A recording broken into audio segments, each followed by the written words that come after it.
Hi friends, मैं Parvinder Khan. Friends, आज की हमारी गेम चेस ओलंपियाड की एक बहुत ही इंटरेस्टिंग गेम की है, जहां रमेश बाबू प्रज्ञानंद का मुकाबला यन लुई से हुआ था। फ्रेंड्स, आई थिंक मुझे नहीं लगता कि डाटाबेस टेबल्स में ज़्यादा प्रॉब्लम होंगी, क्योंकि अकॉर्डिंग टू डाटाबेसेस शायद रमेश बाबू प्रज्ञानंद ब्लिट्स गेम नहीं खेलते हैं, तो शायद इसीलिए उनकी रेटिंग 1781 ये शो कर रहा है। वहीं यन लुई 2427 उनकी रेटिंग पेश कर रहे हैं। खैर फ्रेंड्स, जो भी है, आइए सीधा इस गेम पर चलते हैं और देखते हैं कि प्रज्ञानंद ने यन लुई को किस तरह से टैकल किया। व्हाइट पीस के साथ प्रज्ञानंद ने यहाँ शुरू किया, E4 के साथ E5 यहाँ यन लुई ने किया। लियू, ये इनके नाम थोड़े अलग होते हैं। Knight F3, knight F6, Petrov of defence D4, knight takes D4, D takes C5, D5, knight पर डिफेंस हो गया। Knight B goes to D2, knight takes D2, bishop takes D2, then bishop E7 square पर bishop D3, तो bishop G4, night को pin तो किया है H3, bishop कर गया H5 स्क्वायर पर, और इसके बाद प्रज्ञानंद ने यहाँ सबसे पहले काम कैसल करने का किया, नाइट D7, देन G4, दोबारा बिशप पर अटैक है, बिशप गया G6 स्क्वायर पर, देन बिशप F5 इन ओपनिंग, लेकिन ये बिशप F5 फ्रेंड्स मुझे भी समझ नहीं आया। ब्लैक यहाँ और लॉन्ग साइड कैसल कर सकता है, G फाइल क्लियरली ओपन होगी। खैर फ्रेंड्स, प्रज्ञानंद की कुछ ना कुछ कैलकुलेशंस रही होंगी यहाँ पर। C5 यहाँ पहले ब्लैक ने किया, then bishop F4, bishop takes F5, G takes F5, ये तो होना ही था, और उसके बाद क्वीन गई B6 स्क्वायर पर। यहाँ इस B2 पॉइंट पर अटैक बना, और अब व्हाइट क्या कर सकता है, प्रोवोक करवा सकता है इस B2 पॉइंट को लेने के लिए ब्लैक को। A3 कर दे, क्वीन टेक्स B2 होगा तो रुक B1 स्क्वायर पर आएगा, क्वीन पर अटैक बनेगा, क्वीन टेक्स A3, दो पॉइंट तो गए, लेकिन रुक्स B7 होने के बाद फ्रेंड्स एक परमानेंट आउटपोस्ट यहाँ आप देख सकते हैं कि व्हाइट के रुक को मिल सकती है। क्वीन A6 होगा और फिर उसके बाद रुक पर अटैक बनेगा, व्हाइट भी तेज फिर बिशप, ज़्यादा इंटरेस्टिंग नहीं रहेगा। खैर फ्रेंड्स, जो भी है, चलिए गेम पर देखते हैं। यहाँ क्वीन E2 पहले व्हाइट ने किया, और इसके बाद यन ने सबसे पहला काम कैसल करने के लिए, वो भी लॉन्ग साइड, और जैसा कि मुझे लग ही रहा था कि जी फाइल कम से कम ब्लैक को ओपन, सेमी ओपन जरूर मिलने वाली है। C4 D takes, C4 queen takes C4, then queen B4 asking for connection, जिसे यहाँ फर्नांडो ने एक्सेप्ट किया।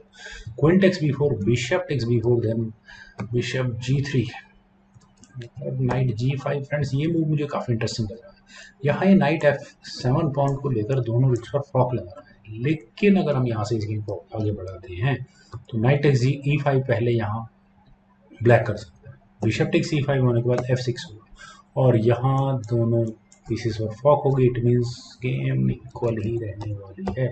बिशप G3 यहाँ पे वाइट प्रज्ञानंद ने किया, बिशप गया E7 स्क्वायर पर, देन रुक eight F goes to E1, तो नाइट C5, रुक E2, तो D5, रुक C1, नाइट पर तो कोई प्रेशर बन नहीं रहा है, नाइट भी देखते हैं क्या होता है। F6 यहाँ पहले ब्लैक ने किया, और या तो अगर पॉन आगे पुश होता है तो पॉन जाता है, तो it means good move from black. Then bishop गया H4 स्क्वायर पर, और यहाँ प्रज्ञानंद ने ही इस F6 पॉन को पिन कर दिया है।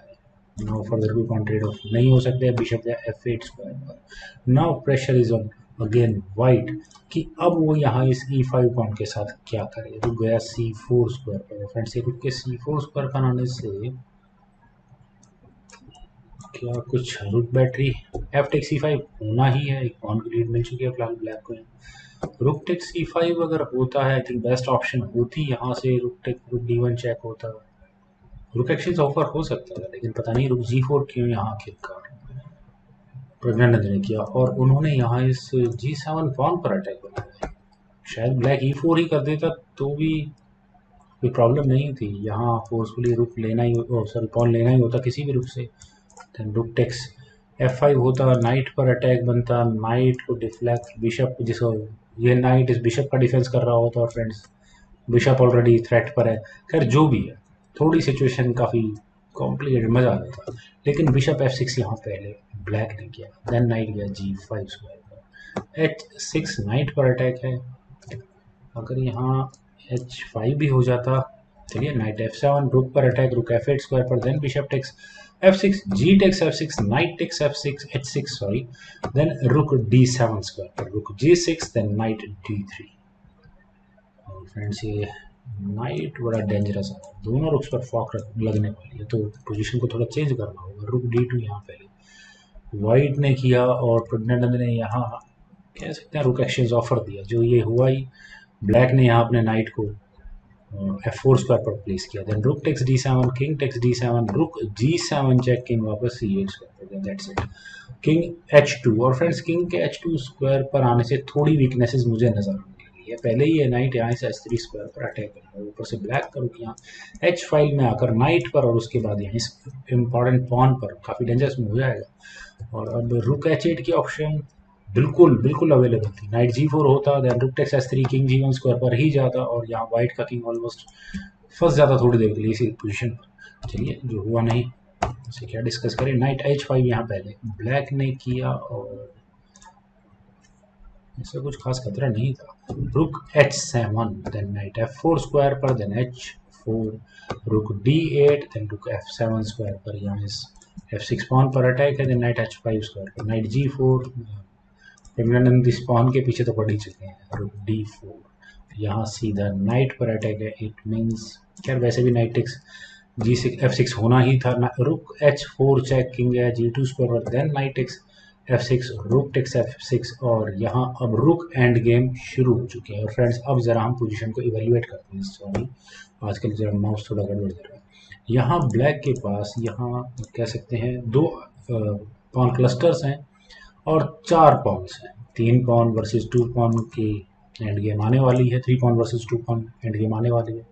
वहीं वाइट के पास भी 2 पॉन क्लस्टर्स हैं, जिसमें से कि आप देख सकते हैं कि 2 पॉन और यहाँ ये 2 पॉन, ये जब मैं चलाना चाहता हूँ जब चलता नहीं, जब जिसमें से कि यहाँ आप देख सकते हैं कि ये 2 पॉन एक ही फाइल में रखे हुए हैं, जो कि बहुत ज़्यादा अच्छी स्थिति तो नहीं कही जाएगी। रुक F4 यहाँ पहले ब्लैक ने किया, देन रुक F7 स्क्वायर पर, और यहाँ प्रज्ञानंद का इरादा है कि ब्लैक अपने किंग की पोजीशन को ज़्यादा इंप्रूव ना कर पाए। A5, then king G3, king B8, F6, A4, then रुक F8 चेक, ताकि ये किंग, मुझे ऐसा लगता है कि किंग अगर आता है तो भी ऑप्शन कंसिडर करनी चाहिए थी। किंग A7 स्क्वायर पर जाता, रुक E8, और फ्रेंड्स ये रुक E8 स्क्वायर पर गया क्यों गया?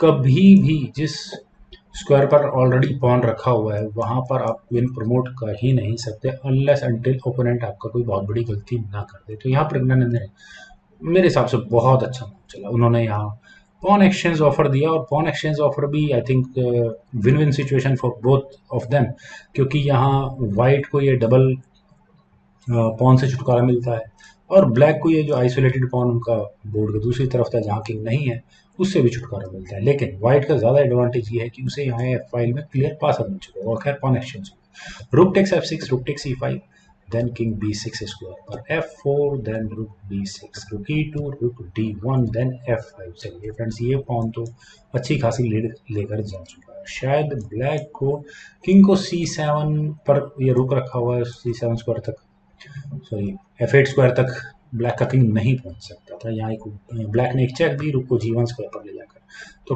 किंग गया F4 स्क्वायर पर, रुक F1 चेक, किंग G5, और चेक बाय चेक व्हाइट की पोजीशन, व्हाइट के किंग की पोजीशन थोड़ी इंप्रूव हुई है। किंग गया C5 स्क्वायर पर, देन F6। और फ्रेंड्स आई थिंक अब यहाँ यन काफ़ी कंफ्यूजन में रहे होंगे कि वो अपने किंग को कहाँ लेकर जाए, आइदर इन दो पॉन्स के पास या फिर इस पासर के पास, इट मीन्स F8 स्क्वायर के नज़दीक। उन्होंने डिसाइड किया कि किंग को D4 स्क्वायर पर लेकर जाया जाए पॉन्स के नज़दीक, लेकिन फ्रेंड्स ये किंग कभी भी मेरे ख्याल से F8 स्क्वायर तक नहीं आ पाता। माइट, चलिए देखते हैं। किंग गया G6 स्क्वायर पर from white, then but about rook G1 check, कोई फर्क नहीं पड़ता इससे, वाइट का किंग या पॉन जो है प्रमोटिंग स्क्वायर के और नज़दीक पहुंच जाएगा। किंग D3 यहाँ पहले ब्लैक ने किया, लेकिन ऐसा करने के बाद फ्रेंड्स आई थिंक जो भी ब्रिज पोजीशन को जानते हैं, building a bridge in from Lucena position, वो ब्रिज को बनाना जानते हैं, वो यहाँ इस किंग के D3 स्क्वायर पर मूव होते ही आई थिंक वो काफ़ी खुश हो गए होंगे। प्रज्ञानंद वैसे तो रुक को E5 स्क्वायर पर ले जाकर यहाँ आप देख सकते हैं कि अपने रुक को F फाइल में और स्पॉन को आराम से प्रमोट कर लेंगे, लेकिन प्रज्ञानंद ने दूसरा रास्ता निकाला। उन्होंने अपने रुक को G2 स्क्वायर पर लिया, और ताकि ब्लैक का किंग कभी भी कोई फर्दर चेक्स ना दे सके, B5, F7, दैट्स इट।